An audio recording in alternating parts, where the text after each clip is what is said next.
I'm Liana from Yayasan Mendaki Future Ready Department. Mendaki and a group of engineers have come together for this session for you. The aim of this series is to create better understanding of the industry and in support of home-based learning for our students, youth, and working professionals in the community. Before we invite the speakers, there are some rules for the webinar session. As a participant, you will have the Q&A, chat, and poll buttons at the bottom of the webinar screen.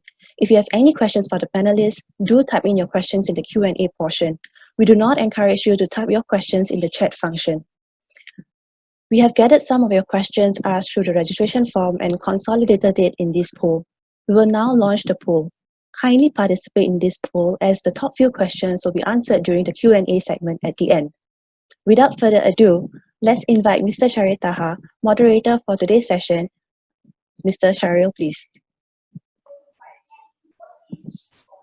Hi everybody, Assalamualaikum and good afternoon everybody. So thank you for joining us in this session. This is the second, as Liana said earlier, this is the second of the Engineering and Future Technologies webinar series. Last week we had our first session, we kicked off our first session with the theme Engineering as a Career. And we had a fantastic sharing session by our three speakers, Mr. Lokman, Ms. Norashikin, and Dr. Airil Seet, sharing with us on the engineering journey. So this week, in the second week, I'm quite excited to launch the Tech Talks. Yeah, let me just share with you my slides.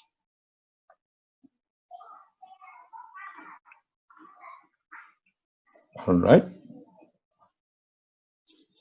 So this week we'll be focusing on Tech Talks, and we'll cover a bit on how a gas turbine engine works by Dr. Airil Seet.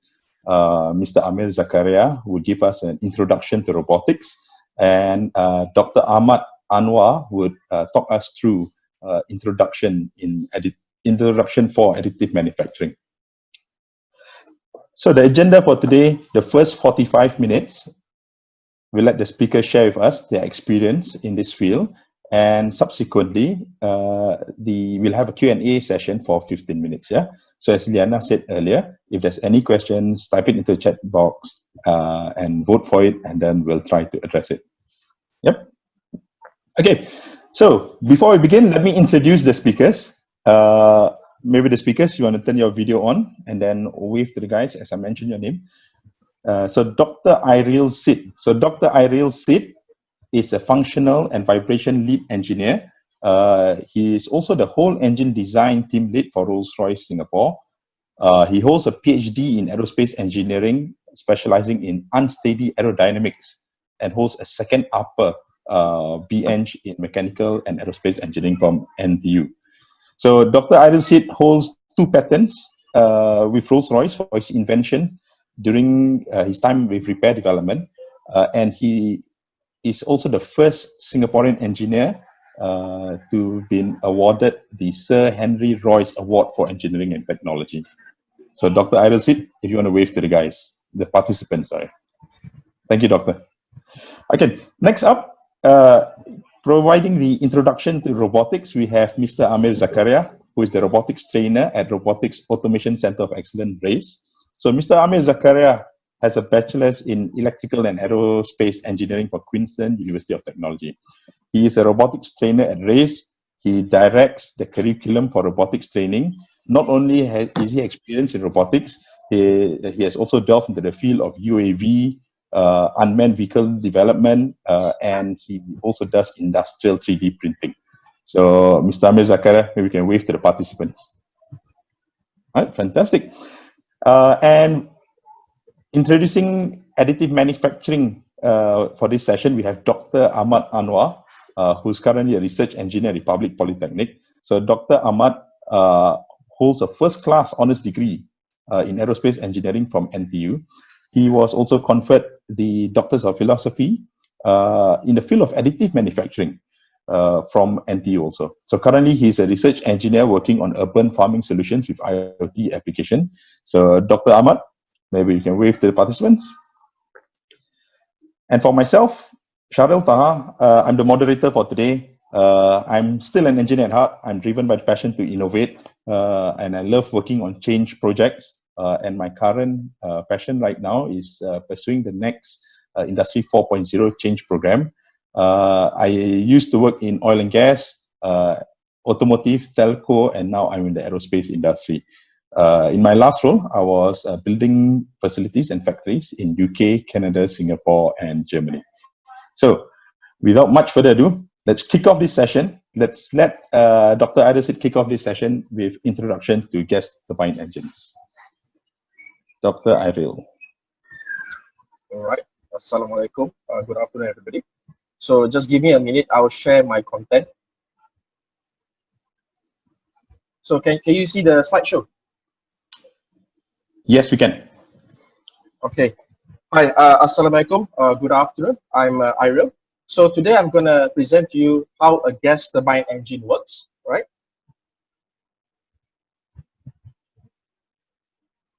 Right. So before I touch on that, let me explain to you how an aeroplane flies and what are the aerodynamic forces in action here. Right. So firstly, you need to have lift, right, to enable the aeroplane to take off and fly.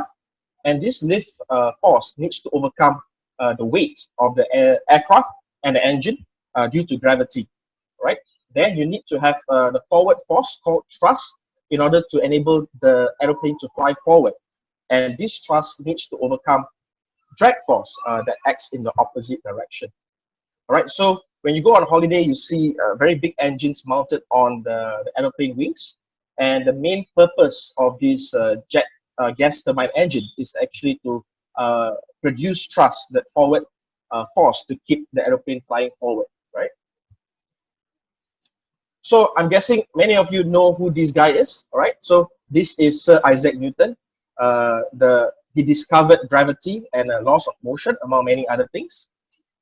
All right, so thrust, the forward force, all right? So it's based on second law of motion, which is force equals to mass times acceleration. So I'm guessing many of you have seen this equation before in your secondary school days. So to me, how a gas turbine engine works is to make the air do the work, right? So mass, what is mass? So mass is the mass of air that is being sucked into the engine. And then you want to accelerate the flow of air going into the engine and going out at the back of the exhaust of the engine. So once you have the mass of air and the acceleration, you actually produce force, which is your forward force called thrust. Right. So to illustrate this concept better, so imagine you blow a balloon, right? And then you let the balloon go. So what happens is that you have fast-moving air escaping at the back of the balloon in this direction. And then what happens to the balloon? The balloons propel forward, and that is your forward force called thrust. So this is also another example of Newton's third law of motion in action. So for every action, which is the acceleration of flow at the back, there is an equal and opposite reaction, which is your thrust that propels the balloon forward. So this is another concept to demonstrate that makes the air do the work. Right? So how a gas turbine engine actually produces this forward force called thrust is by four basic operations that the engine needs to carry out. So firstly, you have your suck, which is sucking all the air into the engine, and then you squeeze the air, and then you combust the air. So you make a loud explosion in the combustion chamber, and then you blow the air through the turbine and the exhaust of the engine. So suck, squeeze, bang, and blow. So I'll show you a short video to illustrate these four basic operations. Right?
All right, so I'm hoping that you enjoyed the video.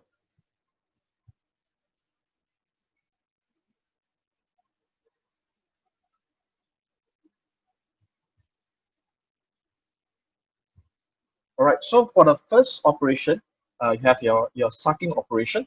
So you have those big fan blades, so-called the low pressure fan assembly, to suck in all the air into the engine. So most of the air for a turbofan engine bypasses the core, right? And some of the air goes into the core, right? So how much air does a turbofan actually suck? So for a Trent 900 engine, it sucks about 1,000 kilograms of air per second, and that's equivalent to a size of a squash court, right? And one more thing is that if you notice a Rolls-Royce engine, there's a rubber tip at the nose, and that's invented by a Rolls-Royce intern. And the purpose of this rubber tip is actually quite ingenious, right?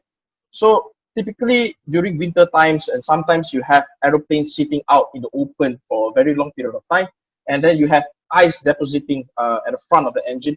So this rubber tip will actually vibrate when the engine is in operation to shake off and break all the ice that is deposited in the front of the engine, right?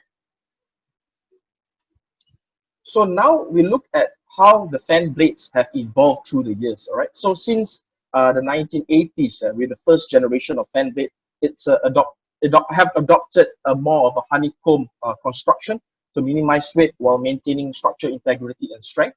And then you moved on to the second generation of blades in the mid-1990s, where you have your titanium hollow construction that consists of 3 layers of titanium sheet, and then you blow it up to create that hollow structure.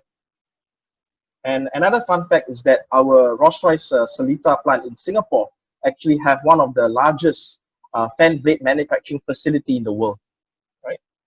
So in more recent times, we are looking at a titanium composite fan blade that consists of a titanium leading edge here, and the main body is a carbon fiber reinforced composite.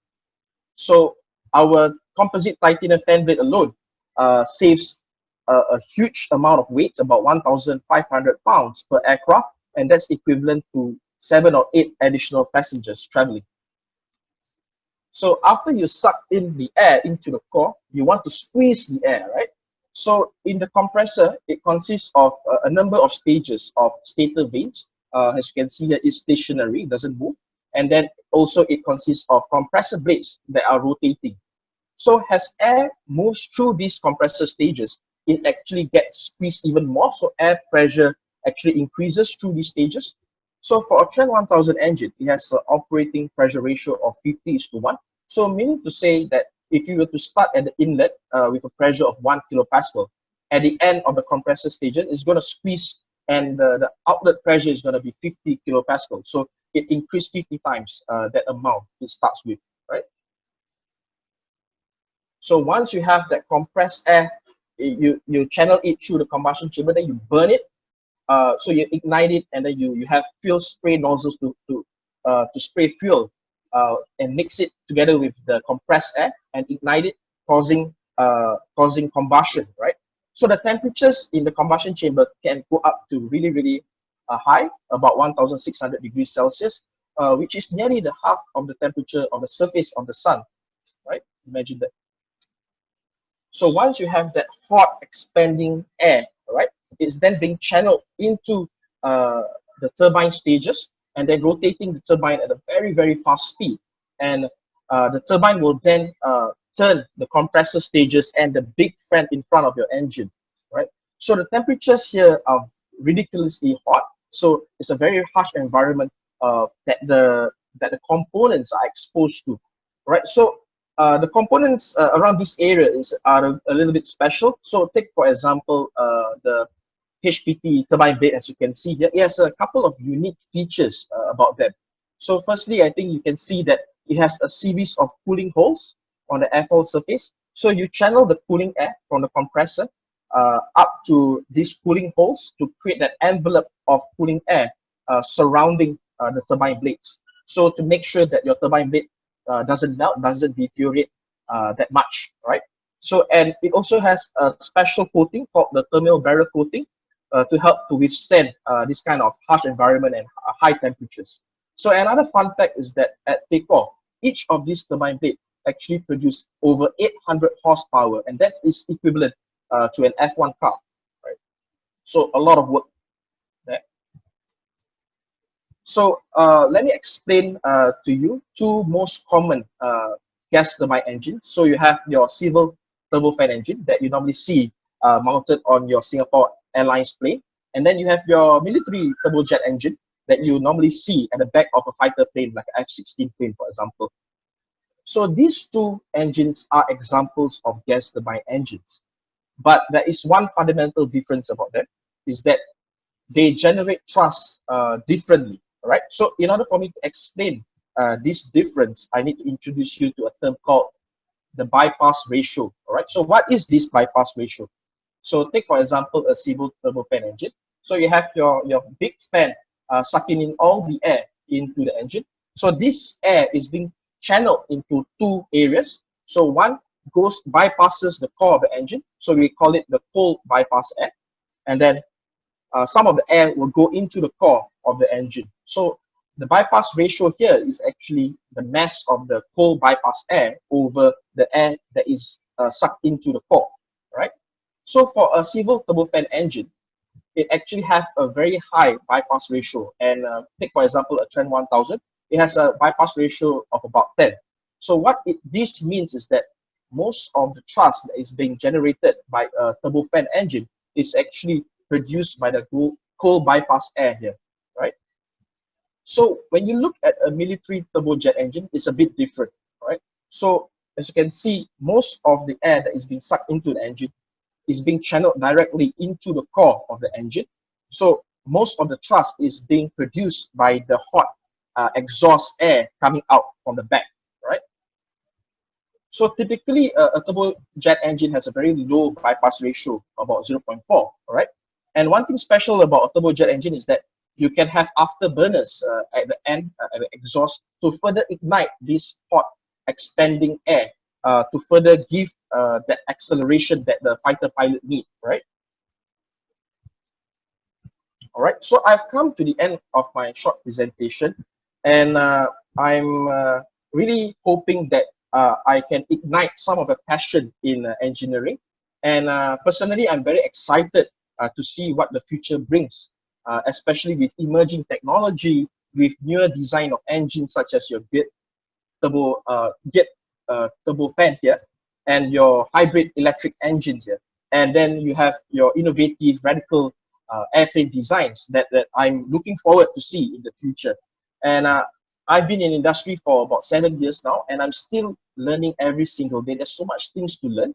And with that, I want to say a big thank you to Madaki and Sharil as well. And before I leave, I would like to share with you a quote by Thomas Edison, which states that many of life failures are people who do not realize how close they were to success when they give up.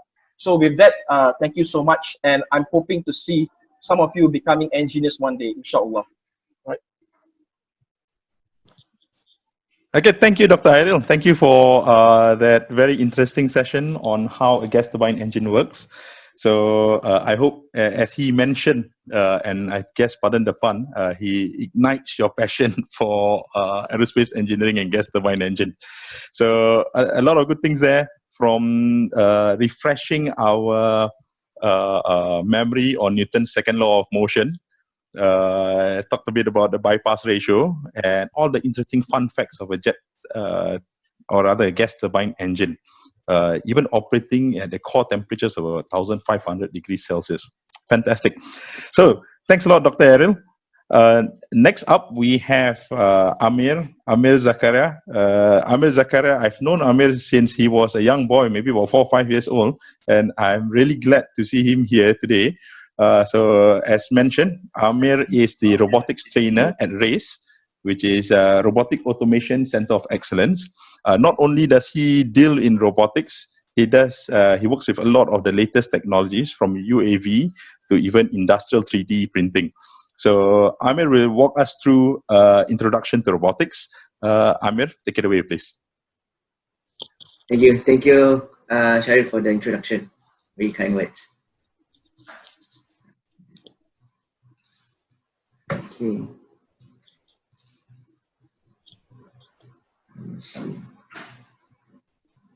Okay. You guys got the full screen? Yep, very good. Okay. All right. Thank you guys for making some time to come down and join our talk. So today I'll be covering a bit about the intro of robotics. Sharil has given a quick introduction to a bit about myself. But I just want to say that I come from aerospace background. Not that I worked there, but that was my path trajectory when I started studying in diploma. And then as I went on, my career path changed and now I'm into robotics. All right. So how did robots come about? So back in the day, I didn't live it back then, but back in the day, people need some of the machines that can perform some of the tasks that can help increase their productivity in labor. So they created some machines, like starting from windmills and some of the tools that can help them better. For example, farming, right? And then in the early 1900s, they start to come up with machine with the first and second industrial revolution. And then in the late 1900s, in the 1970s, that's when ABB first made their robotic arm, their first industrial robotic arm that can carry up to 1 ton, 2 ton. They can help them increase their productivity in their manufacturing processes. So that's the very first start of robotics. So what are the types of robots? So I'm going to cover a little bit about industrial robots for now, because that's what we cover a lot in work. So industrial robots can be broken down into 3 parts: manipulators, mobile robots, and automated material handling robots. So the first part about manipulators. Manipulators can be classified as your robot arms. Reason being because they really look like your arms. Right?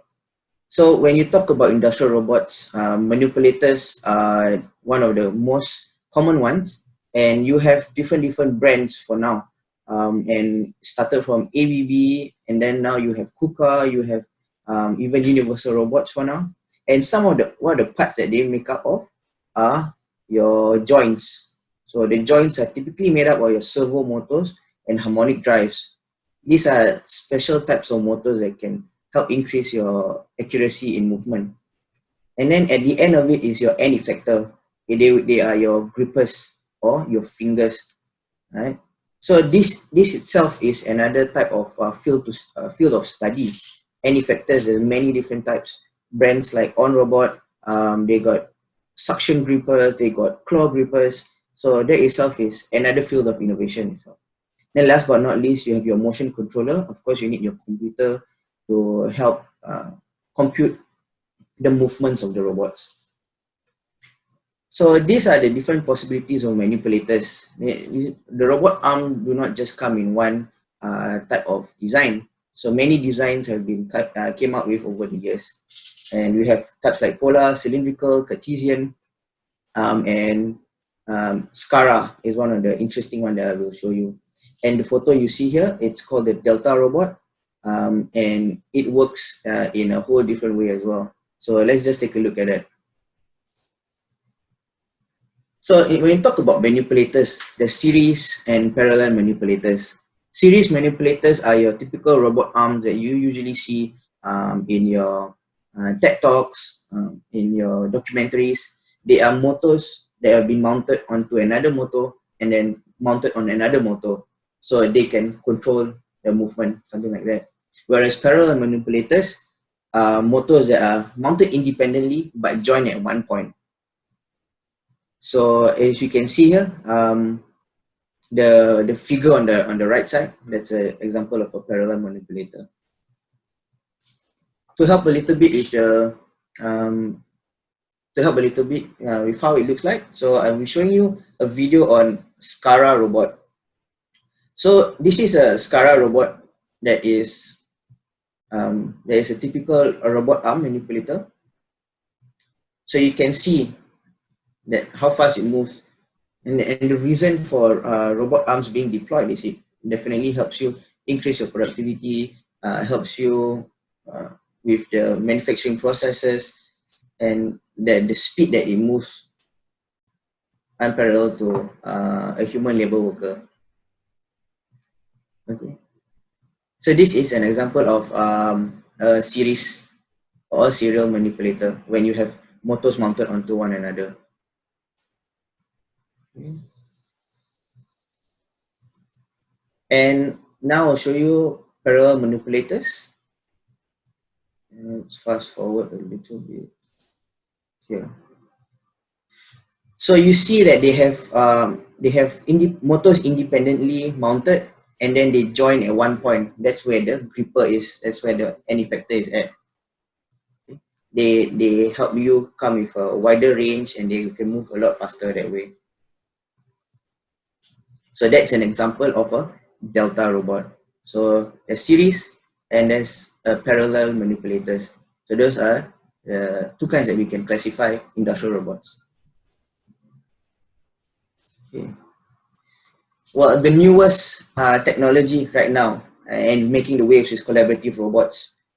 All right, so just to have a little bit of difference, industrial robots are the typical robots that works in cages. The reason why they work in cages is because they're huge, right? And when they're huge, the forces that they exert can be very, very fatal to humans. People have lost their lives, have lost their limbs. Whereas the new tech is collaborative robots, and they are made so that they can work alongside human beings.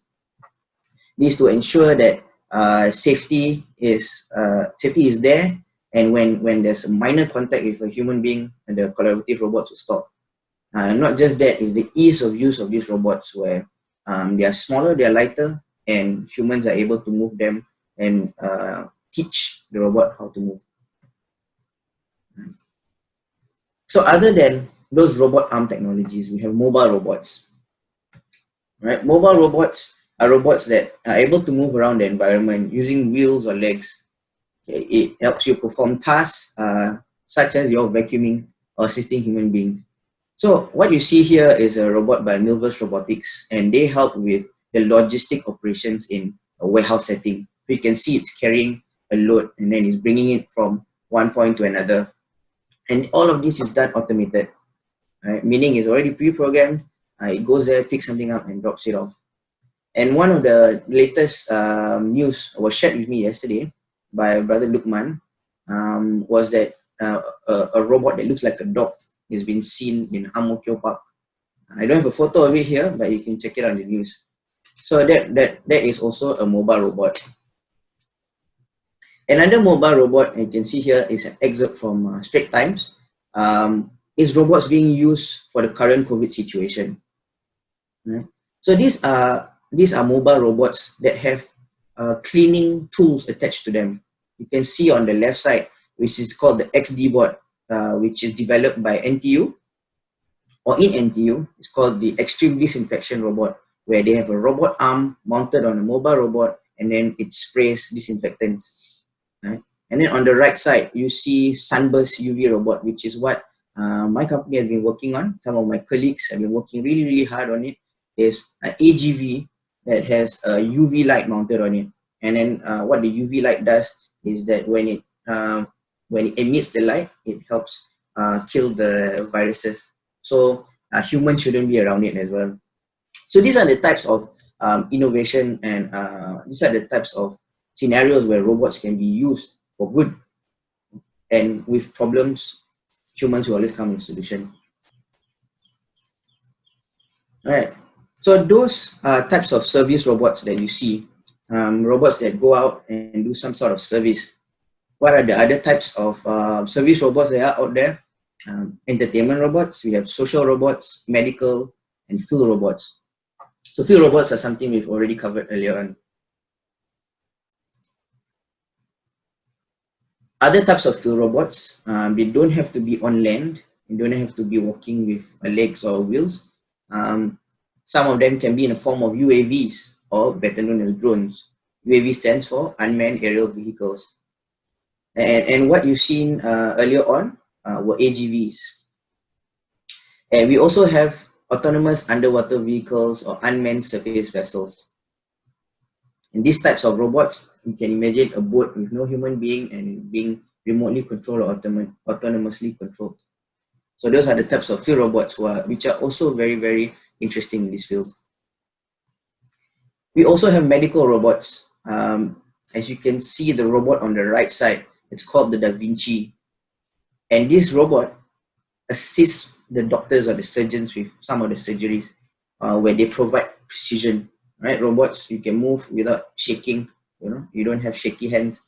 And they assist, they don't take over the surgeon, but they assist in helping increase their survival rate, etc.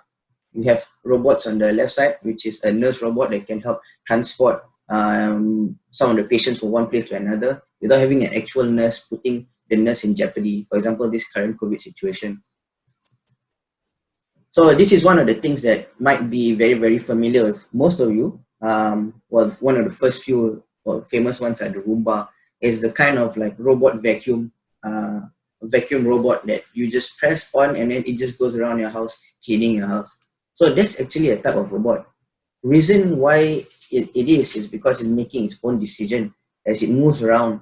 Using its sensors, it comes out with its own navigation and own decision-making processes, and then it goes around cleaning the house. Other types of domestic robots, this is a prototype, arms mounted on top to help you cook, right? Other than this may be a bit futuristic, but there are already burger flipping robots. And there's a hotel in Singapore, you can check it out, Yotel Singapore. That's where my fiance is working at. And over there, they have installed a universal robot, a robot arm that helps flip the omelets. And they actually cook omelets while the guests go into breakfast. So that's quite interesting as well. Okay, so that's a little bit of the current technologies that are out there. But I'm here now to share a little bit of the skills that are prevalent in the robotics industry. Right? Some of the very, very prevalent skills that are needed are mechanical design. So mechanical design comes back in the day in the form of mechanical drawings where you had to draw. But now with advancement of technology and CAD or computer-aided drawing, those are essential skills where you are needed. You can look into SolidWorks, and if you want to get started, you can go and check out Fusion 360, which is a free software online, which allows you to do some CAD drawings. So you have to be familiar with the mechanical elements such as shaft, coupling, bearings. Then you can create a viable product with that. And with mechanical design, you are free to design anything that you need on CAD. Second is mechanical simulation. At times where you feel that, okay, I've designed something, and if I make it, and you don't know whether it will break or not.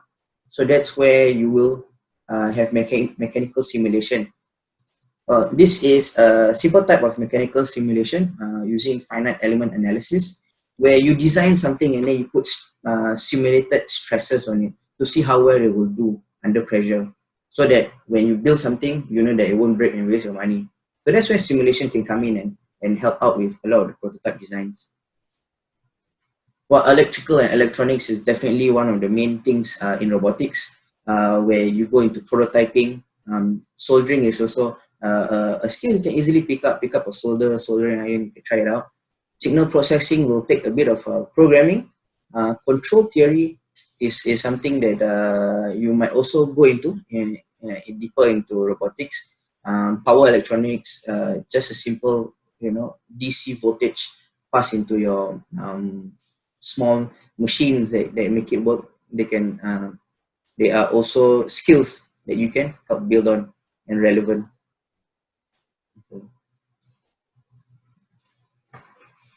And embedded systems or programming. I don't want to scare you, but embedded systems are just small little computers, right? And maybe most of you might be familiar with Arduinos. So they are also a form of embedded systems. They are a great way to start. Right? As you go into Arduino and making things work with Arduino, a simple LED turn on and off, you can start to upgrade yourself and try out a Raspberry Pi. And some of the languages that are very common if you want to get started are C, C++, and Python. But I really recommend Arduino. It's a great way to start. And as you go in a bit deeper, you can go into image processing, which is a very, very hot skill to have right now. And what it does is they are the sensors and then they are eyes of the robots. They can help make decisions for the robot. So some of the image processing software, you literally can drag and drop. Those are very high level functions. But as you want to create more customized concepts, or you want to create more customized solutions, then you will need to have conceptual understanding and mathematical understanding to create your own algorithms. But that will come later. So just want to share with you before we cover what you need to do is just to manage your fear of automation, that robots will not take over your jobs. In fact, they will help increase your productivity in your job. So the first mindset that I want to share with you is the inevitability of automation, is that automation will come in one way or another. It doesn't have to be in every single aspect of your life, but you've seen it from like the door opening by its own to the lift going down on its own, etc. But the inevitability of automation is something that you need to have so that you can build up skills that are relevant to it. Python or C may not be relevant now, but something else may be relevant. But with this mindset, it can help you detect what are the relevant skills in the future. The second skill is more for motivation. Like I've already equipped myself with a certain set of skills, but then I can't move forward. But that's not true. The skills that you need are complementary to what skills that you already have. Right? So let's say you have an admin job and then you want to go into robotics. Well, it doesn't mean that it ends there. Yeah, there's other technologies like RPA you can look into, which can help, and data analytics that can really help with some of those jobs. Right? The third mindset, this most important one I want to highlight, is that automation technologies are not hard. Right? If you want to start programming, right, you don't have to start with hard coding few lines. What you can do is there's block programming where you can drag and drop certain lines of codes and make it work. So there's easier solutions as technology increases. EduTech is on the rise right now, educational technology, where it can help you learn faster, learn easier. So automation is not hard. And then the last mindset that I want to share with you is to exploit the increase in productivity. So as long as you can find ways to increase productivity in your processes, that's a mindset that's relevant in robotics. Right? So one more thing that I haven't included in, but I think it means a lot, is innovation. Innovation doesn't have to come in building something. Innovation can come with entrepreneurs. So with more entrepreneurs starting up, creating their own tech startups, I think they are helping increase the level of automation, or increase the level of technology currently. Yeah, with that, I end off my very, very short intro to robotics. I hope you guys have learned a lot in this really crash course. I feel like I'm talking very, very fast. But if you need anything, there's my QR code to my LinkedIn page. Let's get connected. And let's have a conversation if you want to know a little bit more about robotics. Thank you. Thank you for your time. Let's get started. Wow, very nice. Is that M-bot? All right. Thanks a lot, Mr. Amir. I was so inspired by your talks on robots that I've decided to bring my son's Lego robot beside me to replace the next part of this segment. All right. Yeah, you got to start them young. So for the next part of this segment, we have Dr. Ahmad, who's going to be introducing to us additive manufacturing. Dr. Ahmad holds a first-class honors in aerospace engineering, and his Doctor of Philosophy is on the field of additive manufacturing. So Dr. Ahmad, take it away. Okay.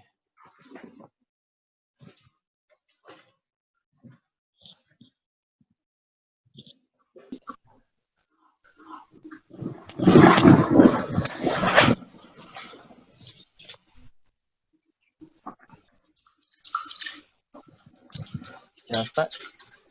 Okay, good afternoon, everyone. My name is Ahmad. Today I'll be giving a very short and simple presentation on additive manufacturing.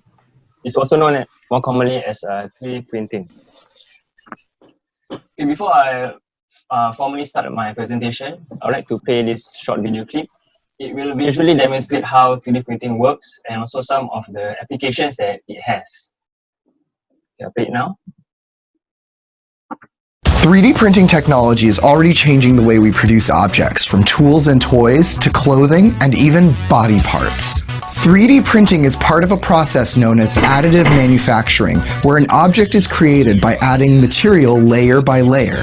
Additive manufacturing allows designers to create complex parts for machines, airplanes, and cars at a fraction of the cost and time of standard means like forging, molding, and sculpting. Now, smaller, consumer-friendly 3D printers are bringing additive manufacturing to homes and businesses. The first step in 3D printing is to create a blueprint of the object you want to print.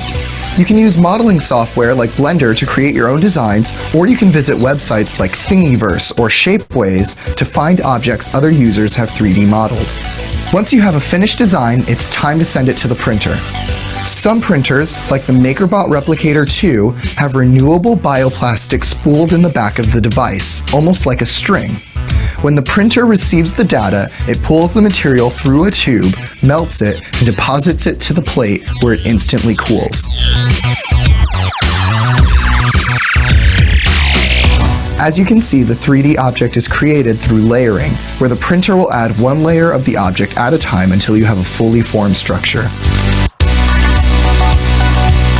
The most common material used in 3D printing is plastic, but the use of some other materials allow for the creation of some pretty amazing products beyond simple tools and toys. 3D printing food is becoming very popular, and additive manufacturing has allowed for the creation of some pretty intricate treats. In the medical world, doctors are testing biomaterials for regenerative medicine. By using a patient's cells, doctors could 3D print small body parts like ears and noses. Some surgeons have even tested 3D printed organs for transplants. Recently, giant 3D printers in China printed 10 houses in just one day and at a cost of less than $5,000 per house, proving just how cost and time-efficient 3D printing can be. For more on 3D printing, check out Mashable's latest coverage. And don't forget to watch the other videos in our Mashable Explained series.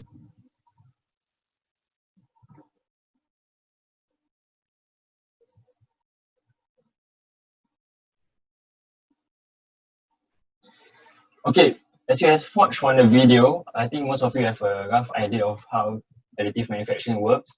It's more commonly known as 3D printing, but previously it was termed as rapid prototyping. I will touch on this later on. So as the name suggests, right, additive manufacturing. To manufacture is to make something. So essentially, additive manufacturing is a tool which is based on the additive method, which refers to a layer-by-layer process. So this layer-by-layer process is also seen in cuir lapis. This is why I've included this image of a cuir lapis. So how you would make a cuir lapis is to first set the bottom layer, and on top of this layer, you add another layer, and then another layer, and just repeat on this cycle until you get the full cuir. Also, a disclaimer, I'm not selling any cuir lapis to Mendaki, so just wanted to make it clear. Yeah, so other materials include metal, plastic, and also concrete. But this list is not exhaustive. Okay, this slide shows a typical AM process. You first start with 3D modeling. Let's say you have a design in mind or an optimized design of a part that you want to print. You would first structure this design in 3D modeling software such as AutoCAD or SolidWorks. And then you save this as an STL file. STL refers to stereolithography. You would then upload this STL file to a 3D printer and also input some of the printing parameters such as the type of material that you want, the layer thickness, etc. And then you click and then you press the play button. And from then on, you just wait for the 3D printer to do its job. And once the job is ready, you will remove the 3D part. And at this stage, for most cases, right, the 3D part needs to be post-processed, such as the removal of unwanted or excess material before it can be applied in whichever area that we want. Okay, these are some examples of 3D printing machines. What you see here is a 3D desktop 3D printer, the one at the top. I'm sure most of us have seen this desktop 3D printer at some point in our lives. it uses the FDM method, which refers to fuse deposition modeling, which makes use of a plastic filament. So what you get is a 3D printed plastic part. And in the future also, we might see 3D printers producing live organs such as a heart, for example. Yeah, and the range of 3D printing machines is from desktop to industrial. And the picture here at the bottom is an example of industrial 3D printers. It's by SLM Solutions. So these industrial 3D printers are very large in size, and also they cost a lot, more than $1 million upwards. Yeah, but in order to operate this kind of industrial machines, you will need special license or certifications. Yeah. Okay, I'll just touch on a brief history of additive manufacturing. So it began in the 1980s, where it was termed rapid prototyping. So during the 1980s, they mainly used 3D printers for concept modeling. Let's say you're a designer or engineer, and you want to make a part, but you have a rough idea of the design, and you would realize or fabricate this design using a 3D printer, and this design would then go through some more iterations before the final part is ready. So as time passed and technology advanced, more and more companies or industries saw the potential of additive manufacturing as a future of manufacturing method. So for example, GE, General Electric, they have invested a lot of time and resources into AM. For example, here it shows that they spent $22 billion into making fuel nozzles. So the 3D printed fuel nozzles are already implemented in their turbine engines. Okay, however, these 3D printed parts have to reach a certain standard before they can be accepted in the industries. And also right now, a lot of research and development are being made before the parts can be fully accepted by the industries. And this will take more time. Okay, additive manufacturing now. Okay, due to the current situation of COVID-19, right? So healthcare professionals require face screens and also ventilators for COVID-19 patients. So 3D printing companies are now printing this part, such as the orange part of the face screen here. So it's just a plastic part which is used to hold the plastic part of the face screen. And also these are ventilators. There's a high demand for such medical devices. That's why this 3D printing is actually an advantage, because you can just make these parts anywhere as long as you have a 3D printer. And also the files are open source, so anyone can have access to these files. Okay, like I mentioned earlier, 3D printing is only used in the healthcare and medical fields. Okay, another example here is that if you have a hole in your skull, yeah, you can just 3D print a titanium alloy implant, for example, and just stick it to your skull, for example. And also the bird broke its beak, so yeah, you can just 3D print a beak. Okay, moving on from medical and healthcare, in the construction industries, like from the video that I watched earlier on, concrete can be extruded from a moving nozzle, and then you do this layer by layer, and what you end up with is a 3D printed house or a 3D printed toilet, for example, if you require a 3D printed toilet. Yeah, also in the jewelry and fashion industries, right? Typically, it would be, I would say, impossible to manufacture these accessories that you see here using traditional non-conventional methods. So what the designers leverage on is by using 3D printing to make their designs a reality. Yeah. So yeah. So in the food industry, for the video also, we have shown that there are chocolate 3D printers if you want to print chocolate of any shape, size, or form. Yeah, so it's possible to do using chocolate 3D printers. And also, I included this picture of old folks because research has actually been done to show that 3D printed food is more appealing to the older generation. Yeah, and also they might include some medicine in the 3D printed food. Yeah, for all we know. Types of additive manufacturing. This slide shows the different types of AM processes. I would say that each process caters to different materials. So for example, powder bed fusion technique, it usually caters to printing metal parts. with lasers or fiber lasers as the processing tool. Another example would be material extrusion. It uses plastic. So typically you would print plastic parts. Okay, this slide is just a schematic to show how the different AM processes work. Yeah, so for SLM, it uses the laser as a processing tool, and the working material is powder. But the underlying fundamental principle is still the same. It's a layer by layer process. Yeah, it's common to all the processes here. Okay, now we come to the benefits of additive manufacturing. I would say the highest, the most benefit of additive manufacturing is the optimized design. So in this picture here, the colorful one, it shows a hinge bracket. So let's say you have a hinge bracket, and you use additive manufacturing not to manufacture the exact same design, but instead you leverage on the optimized design. So you come up with a skeletal design which uses less material and translates to less cost. So you use less material, and this results in cost savings. Okay, so you subject this skeletal design using FEA or finite element analysis, as mentioned by Amir just now about the mechanical arm. Yeah, so once you get this design right, to show that it can withstand the load during application, and then you 3D print this design, you make it a reality. Okay, moving on to the next benefit is reverse engineering. Let's say you have a existing part which is made up of a different material, but you want to have the same part of a different material. So what you will do is to 3D scan the existing part, and then you get the STL file, and then you print using a different material. So that's essentially another benefit of additive manufacturing.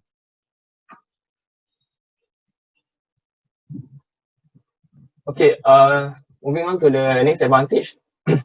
So what you see here is a small Olaf toy, right? So instead of 3D printing the Olaf toy individually, what you will do is to print the gray mold and then use casting to manufacture this Olaf toy. So actually this would save a lot of time and cost if you want to print a lot of parts at one time. Yeah, so it's more time saving and cost savings if you were to print just the mold instead of the parts individually.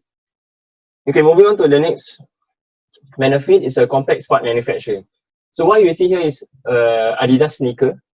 So the sole of the sneaker is actually in a lattice structure.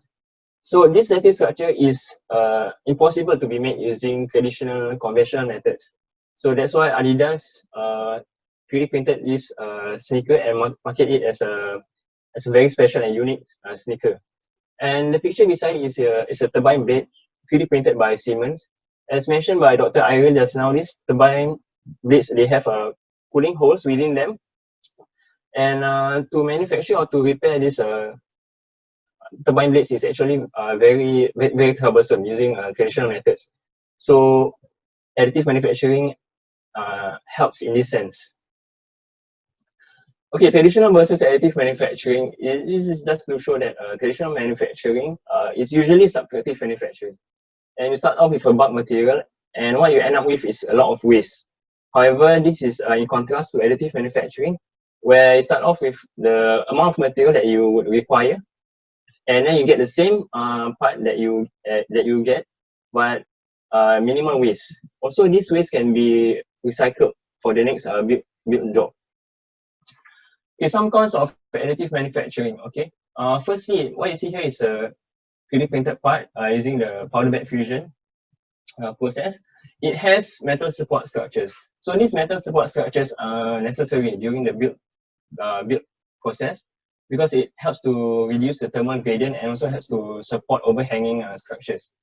However, when you are done with the build job, you require to remove these metal support structures. This mechanical intervention can actually potentially damage the part. Because you have unwanted stress and compression in some parts of the build job. Yeah. Also, high material costs. Let's say, for example, a metal powder like say titanium. From what I remember, 5 kg of titanium alloy costs around $600 to $700. So it's very, very costly to manufacture these parts. Lastly, I would say another con is long testing and certification times. So what you see here is a 3D printed part that looks good. It probably works, but you would need to subject that part to rigorous testing so that it can meet a certain industry standard before it can actually be accepted by the industry and deemed safe or ready to be used. Yeah. Okay, research in additive manufacturing. There are some areas of research such as new materials. Ceramics is up and coming. Multiple materials for one part, 3D bioprinting, 3D printing of electronics, for example, and also simulation studies to optimize the additive manufacturing process, and also to predict future failures of the process. And lastly, I would like to touch on design in AM is also a critical component in additive manufacturing, because this is what we want to leverage on, the optimized design. I'll just play this short video clip of research done in NTU. It's 3D printing of a toilet. Yeah.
Okay, so what you saw earlier is a 3D printing of a toilet using a 6-axis robot.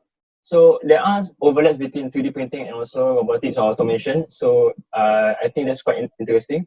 Okay, 3D printing in Singapore. If you are interested in 3D printing, you can enroll yourself in courses at some polytechnics, I believe Singapore Poly. You can use your work skills future credits. Yeah. Also some academic institutions which have heavily invested in 3D printing, such as NTU, they have SC3DP, and also NUS, and also some other companies which use additive manufacturing as to manufacture their parts, also to maybe to repair existing components. Yeah. Okay, just to summarize, with 3D printing, you can make almost anything, anywhere, and anytime, as long as you have a 3D printer that you can access. Okay, so the advantage is that you can print complex and customized parts. So this is where the design in AM is critical. However, there are high barriers to entry, such as long testing times and also high costs. Yeah. So with that, I would like to end off my presentation. All right. Thank you, Dr. Ahmad, for sharing the exciting world of 3D printing, where you can almost manufacture anything that you can think about. I remember when I was in school, we were still doing lathe and milling machine, slogging at the machine, turning the handles, and then now everything you can just 3D print it, including metal components. So fantastic! Thanks a lot, Dr. Ahmad, for sharing with us on additive manufacturing. So with that, I'd like to go on to the Q&A questions. Some of you guys have already asked some questions, and you have already answered on the poll.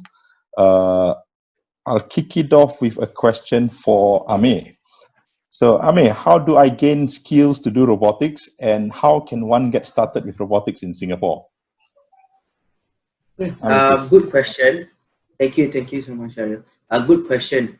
I myself didn't start with a conventional way to start in robotics. But if there were a way for me to make it easier for someone to get started in robotics, it would definitely be starting it with an Arduino.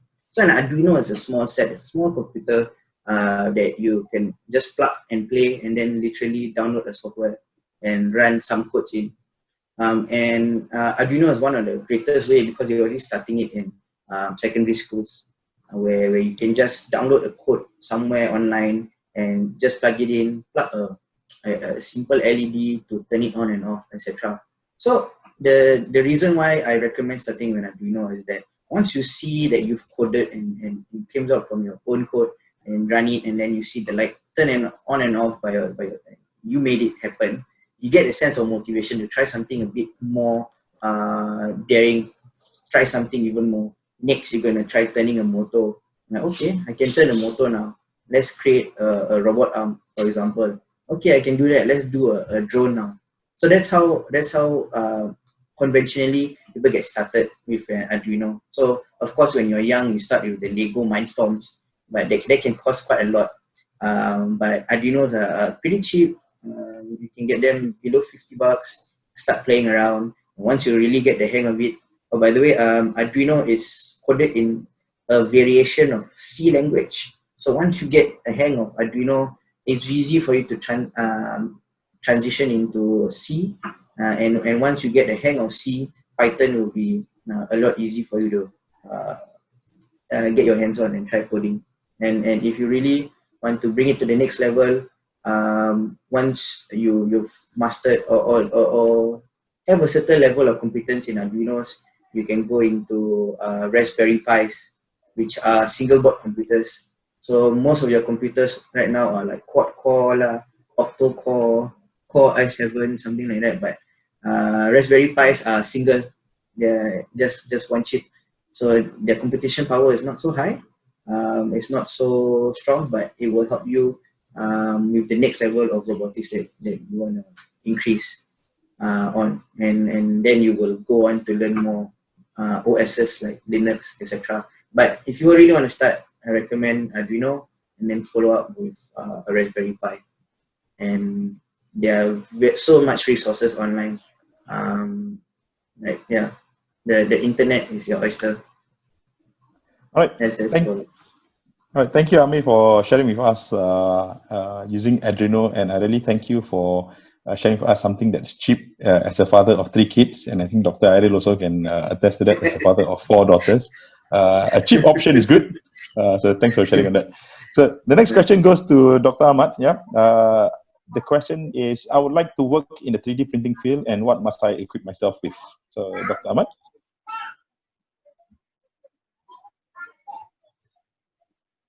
Okay, so the question is like to work in 3D printing field, is it? Okay. Yeah. Okay, so actually 3D printing is just a tool. Okay, so I would first say is to identify your area of interest. Let's say your area of interest is in electronics. So they have 3D printing of electronics that's up and coming. But if you want to get into the 3D printing field in general, right? There are courses offered by polytechnics, like I mentioned earlier. So you can attend this kind of courses where they will teach you the fundamentals of 3D printing, different types of 3D printing more in depth. They are conducted by 3D printing specialists. From then on, you get a certificate. I guess you get a certificate. Other than that, let's say, from what I know, some companies are investing in 3D printing as a future of a manufacturing method. Let's say you get into a company and they have a 3D printing department. Yeah, so maybe you can express interest to join this 3D printing department if you're really keen. Yeah. Other than that, if you want to know more and you want to start off as a hobby, you can always get the desktop 3D printer. Yeah. All right. Very good, Dr. Ahmad. Thanks a lot. Thanks for sharing that.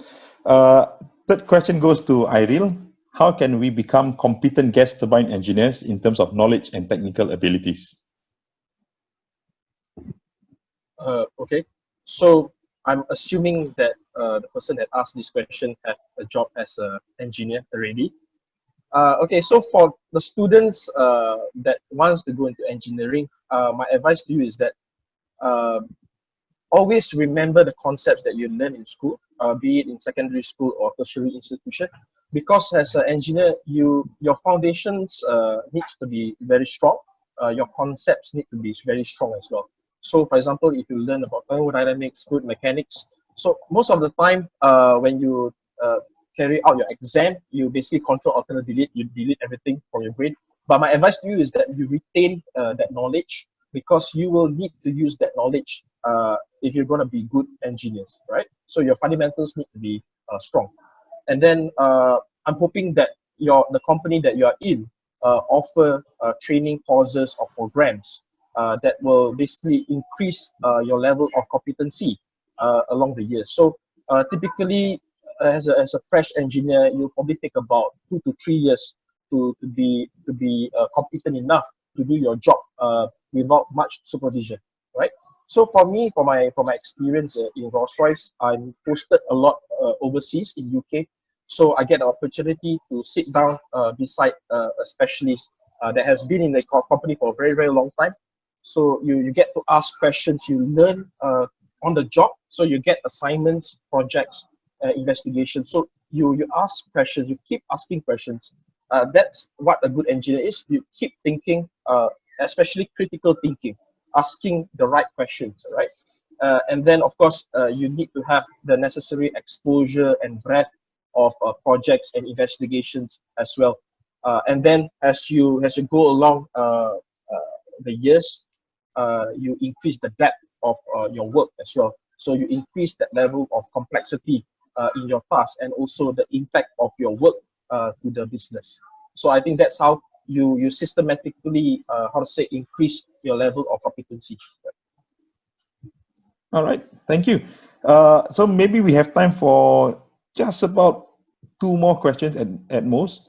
I'll punt this over to, this is a specific question for Dr. Ahmad. Yeah, Dr. Ahmad, I like to work as the one 3D modeling the object in the industry rather than doing the print itself, I believe. What is the skills that I must have to do that? Okay, firstly, I would say you need 3D modeling skills. So if you know how to use 3D modeling software such as SolidWorks and AutoCAD, so that'll be a good start. Secondly, let's say, like I showed earlier on, right? So this softwares can be used to design parts, but you need to know how to design the part. So let's say you want to design something that is a load bearing. So you need the mechanical engineering knowledge about tension, compression, and all this to fully optimize the design.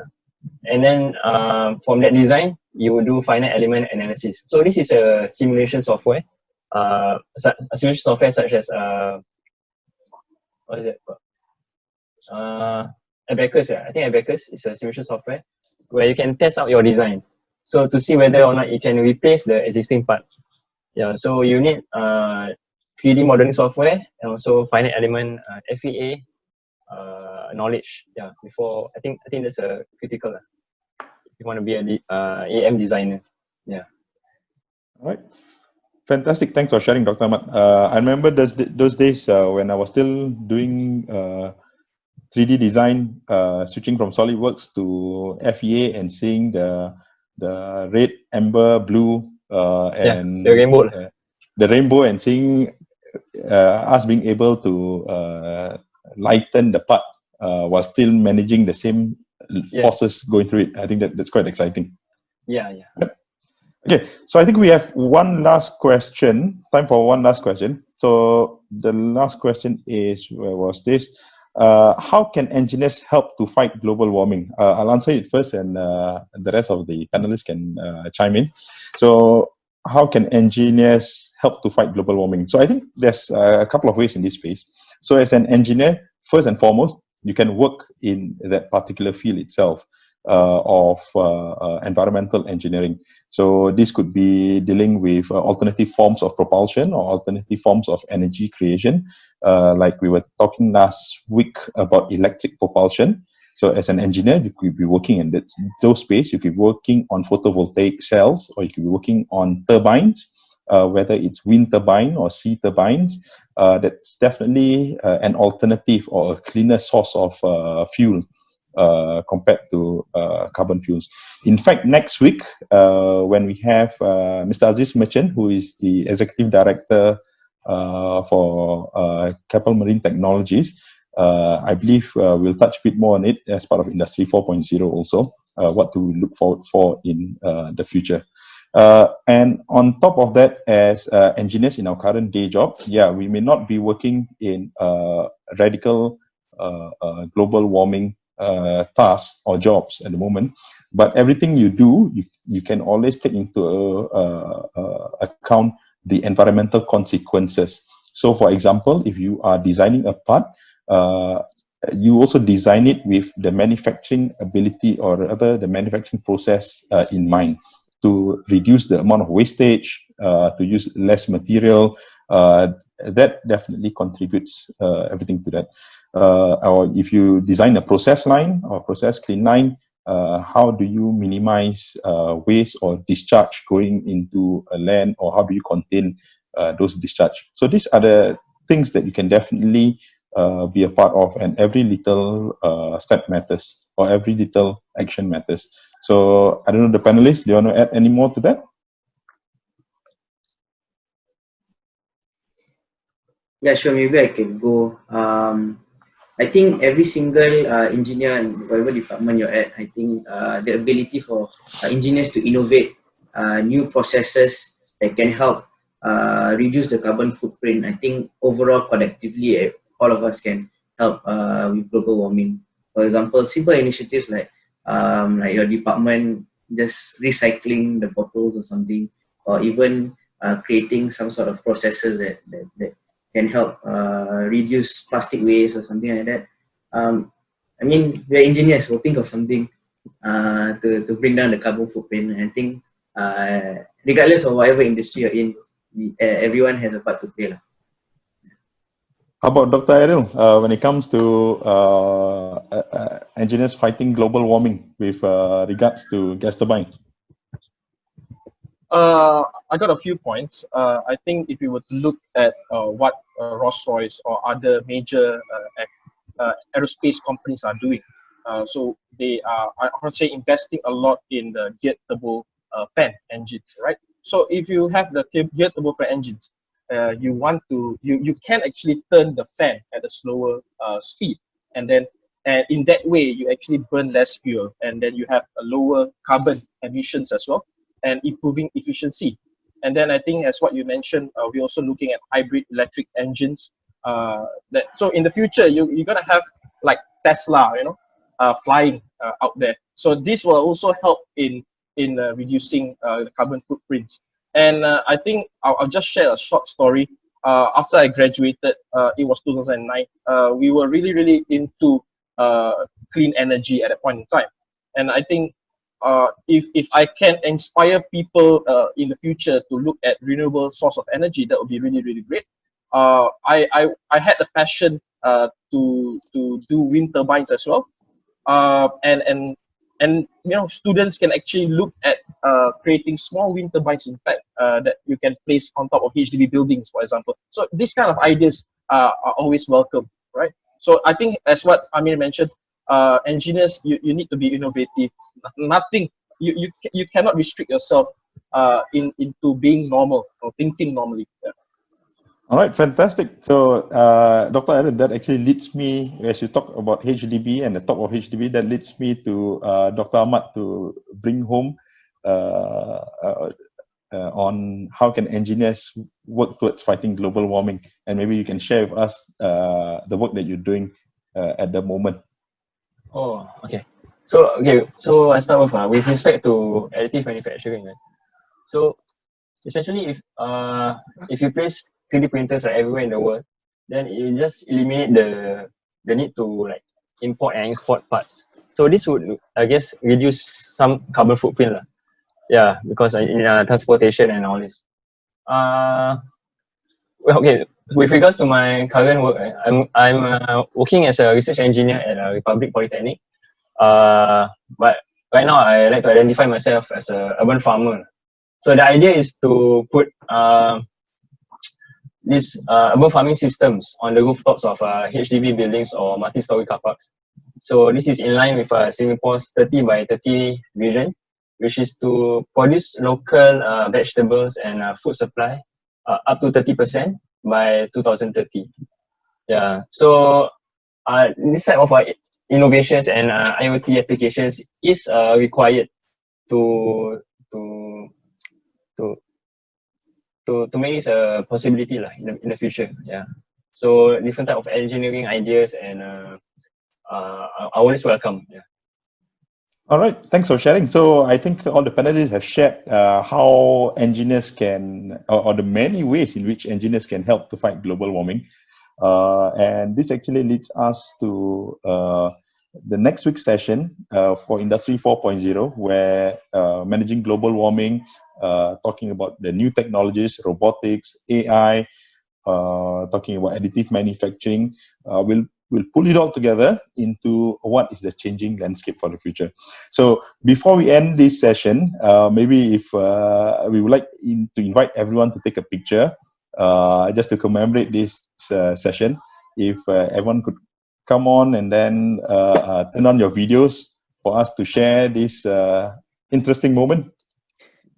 All right, so in a few moments, you will be upgraded to a panelist role. Being a panelist will enable you to switch on your webcam. We highly encourage you to take part in this memorable activity.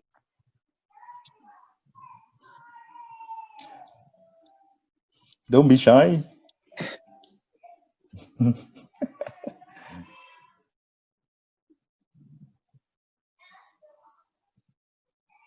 Hi, everybody.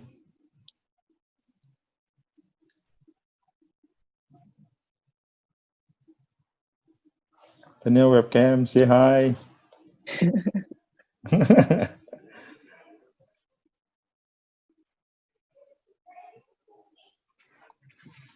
All right, we'll give you guys a minute or two just to turn on the webcam, and Liana will do the honors, right, Liana?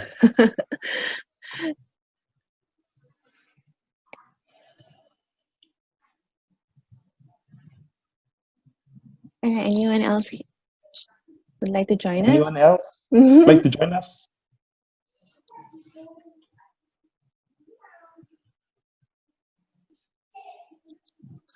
So I'll take both a print screen as well as a normal photo for phone camera.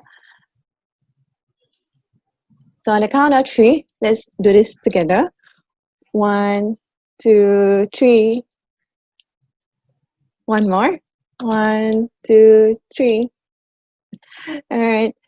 All right, fantastic. And so thanks a lot, everybody. Thanks a lot, Liana. With that being said, I really hope you enjoyed this session. Thank you to the panelists for sharing their experience in this space. Do remember for next week, we have Industry 4.0 and the changing landscape. Sorry. Sorry. In that, Mr. Aziz mentioned, who is also on this session just now, and myself, sorry, who will be sharing with you a bit more about Industry 4.0 and what we can do in that space. So thank you guys for joining, and I'll see you next week. Adios. Pleasure is mine. Thank you All for right, having so us. I would just like to add on a little bit. So at the end of the session, I would like to thank everyone for being part of this. So do continue to follow Mendaki's website, Facebook, or Instagram to be on the loops of the latest events and tips.